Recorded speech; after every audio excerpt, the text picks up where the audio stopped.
Hello students, hello friends, कैसे आप सब। आई होप आप सब अच्छे होंगे, है ना।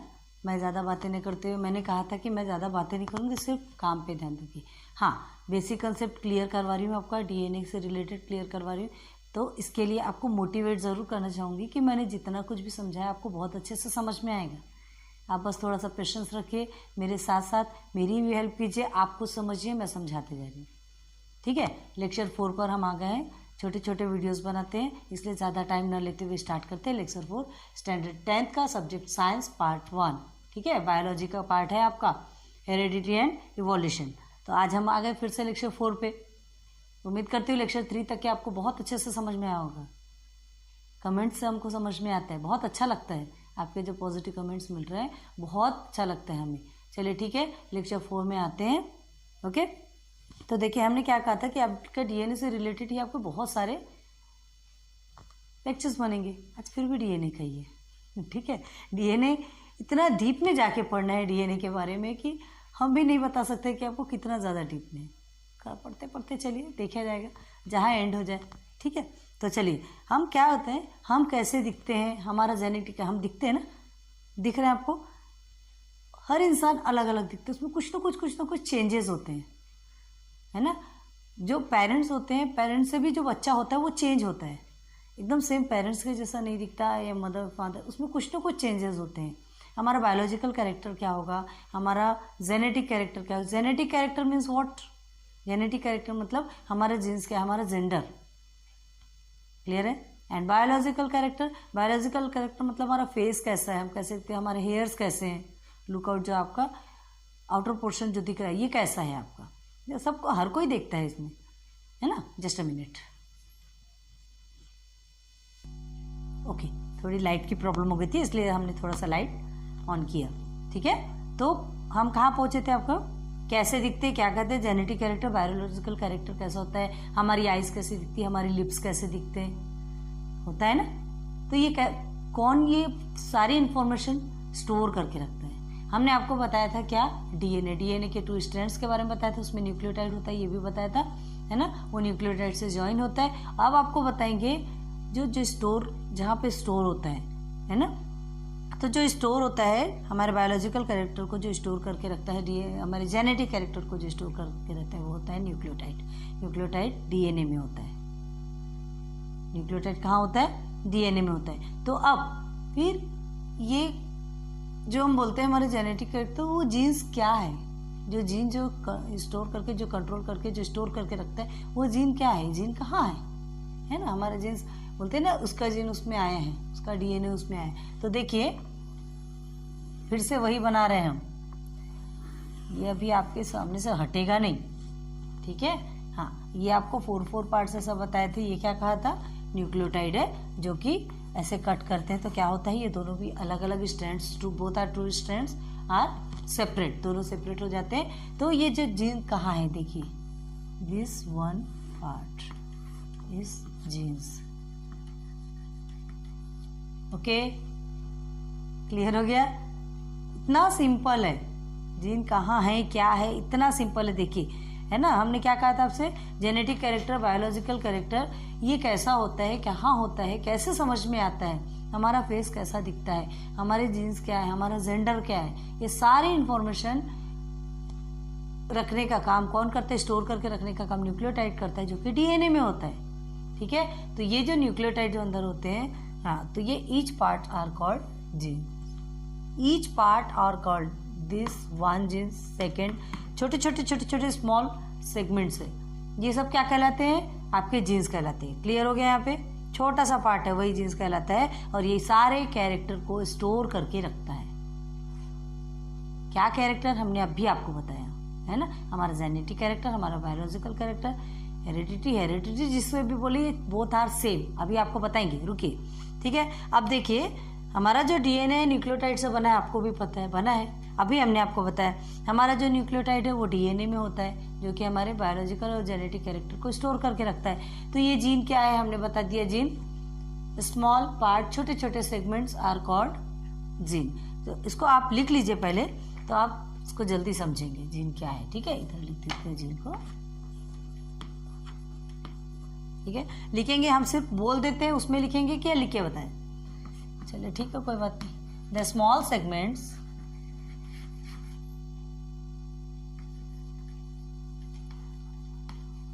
ओके, द स्मॉल सेगमेंट्स, ये है स्मॉल सेगमेंट्स, अलग अलग part, each part are called genes. अभी उसका क्या काम है अभी हम बताएंगे, डीएनए से ही रिलेटेड है ना ये।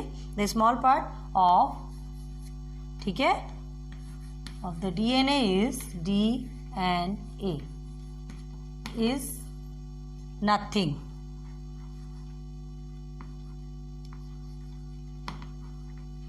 But gene, GENES। क्लियर है? The small segments of the DNA is nothing but genes, वो और कुछ नहीं है, क्या है वो? जीन्स है। डीएनए के जो स्मॉल पार्ट्स है वो और कुछ नहीं है, क्या है? जीन्स है। विच store the information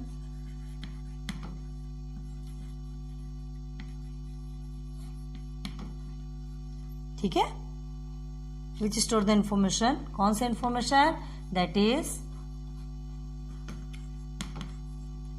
genetic character, बता चुके हैं आपको।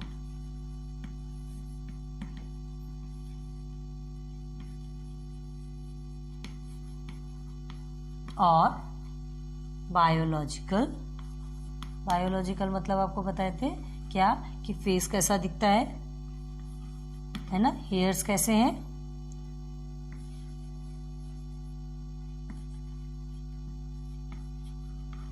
ये आपको लिख लीजिए। The small segments of the DNA is nothing but jeans which store the information that is genetic character और बायोलॉजिकल कैरेक्टर। क्लियर है? यहाँ तक ज्यादा बड़ा नहीं करेंगे, जल्दी जल्दी आप समझिए, आप रिवाइंड करके फिर से समझेंगे, आपको जल्दी समझ में आएगा। यहाँ तक आपको क्लियर हो गया होगा हमारी बॉडी कैसी दिखती है, पूरा स्टोर कौन करता है ये सारा इन्फॉर्मेशन। तो ये हमने बताया न्यूक्लियोटाइड स्टोर करता है, न्यूक्लियोटाइड में जीन होता है ना। तो आपको पता है डीएनए बहुत ज़्यादा लंबा होता है, तो देखिए उसके जो उसका जो जीन है वो स्टोर करके रखता है इन्फॉर्मेशन। तो DNA is the boss, DNA में पूरी इंफॉर्मेशन क्या होती है? स्टोर होके रहती है। डीएनए में न्यूक्लियोटाइड होता है, जीन्स होता है, ठीक है। तो हम यही कह सकते हैं कि DNA is the boss, DNA राजा है, क्योंकि सारी इंफॉर्मेशन हमारी बॉडी से रिलेटेड पूरी इंफॉर्मेशन डीएनए के पास होती है, सबसे बड़ा कहलाता है डीएनए, ठीक है, महाप्रतापी राजा जिसे कह सकते हैं ना। अब देखिए आप ये डीएनए से, अब जैसे कहा जाता है इसके हेयर्स इसकी मम्मी पे गए हैं, मम्मी के हेयर्स लंबे हैं, इसके भी हेयर्स लंबे, तो क्या माँ ने अपने हेयर्स कट करके उसे दिए?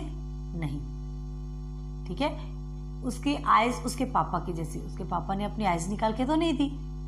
तो ये क्या है? उनका डीएनए उसके अंदर गया, पेरेंट्स का जो डीएनए है वो चाइल्ड के, उस बच्चे के अंदर गया है, तब वो उस तरह से दिखता है, या उसके हेयर्स उस तरह से, उसके आइज उस तरह से। अब क्लियर हो गया? एक का जीन जब दूसरे में जाता है, पेरेंट्स का जीन जब बच्चे में जाता है, तो वो उनके मतलब उस कंडीशन को सेटिस्फाई करता है, इन द सेंस उनके जैसा कुछ कुछ दिखता है, पूरा नहीं दिखता, एग्जैक्ट नहीं दिखता। हाँ, ये देखिए कि जो ईच सेगमेंट्स है ना, हर जीन्स ये कनेक्ट, एक जीन्स जो होता है किसी एक पार्ट को कवर करता है, सेकंड जीन्स किसी एक पार्ट को कवर करता है, कोई हेयर से रिलेटेड स्टोर मतलब इंफॉर्मेशन स्टोर रखता है, और कोई आइज से रिलेटेड होता है। सबके अलग अलग काम है। किसी जीन्स के कारण आपकी आइज ग्रीन, किसी की ग्रीन होती है, किसी की ब्लू होती है, किसी की ब्लैक होती है, तो वो कौन स्टोर करके रखता है? किसी एक जीन्स में होगा, किसी एक या दो जीन्स में होगा, ठीक है। अब हेयर, तो हेयर भी किसी अदर जीन्स उसके हेयर को कंट्रोल करके रखता है। कोई एक अदर जीन्स है, उसकी नाक पूरे पापा पे गई है, पापा ने अब क्या अपनी नाक निकाल के दे दी? नहीं, तो वो उनका जो डीएनए है वो उस बच्चे पे गया है। अब क्लियर हो गया आपको कि ये क्यों एक जैसे दिखते हैं। कभी कभी ट्विंस भी पैदा होते हैं, लेकिन फिर भी वो जो ट्विंस होते हैं उनमें भी कुछ ना कुछ चेंजेस होते ही हैं, भले वो कितने भी एक दिखते हो, उनमें कुछ ना कुछ चेंजेस होता ही है। तो वो दोनों का जो जीन्स है, दोनों में जो सेम जीन्स एंटर कर जाते हैं, और उसके कारण वो सेम दिखते हैं। समझ में आ रहा है? अब जीन कहाँ है ये आपको क्लियर हो गया होगा। ठीक है। हमारा डीएनए न्यूक्लियोटाइड से बना है। न्यूक्लियोटाइड जीन में डीएनए में होता है और इसके हर एक पार्ट जीन कहलाते हैं, और जो क्या स्टोर करके रखता है, हमारे जेनेटिक कैरेक्टर, हमारे बायोलॉजिकल कैरेक्टर को स्टोर करके रखता है। क्लियर हो गया यहाँ तक? The small segments of the DNA is nothing but jeans which store the information that is genetic character और बायोलॉजिकल कैरेक्टर। उम्मीद करती हूँ यहाँ तक बहुत अच्छे से समझ में आ गया होगा। ठीक है। DNA control the character of my body. Gene को लिख लीजिए। Small segment of DNA is called gene.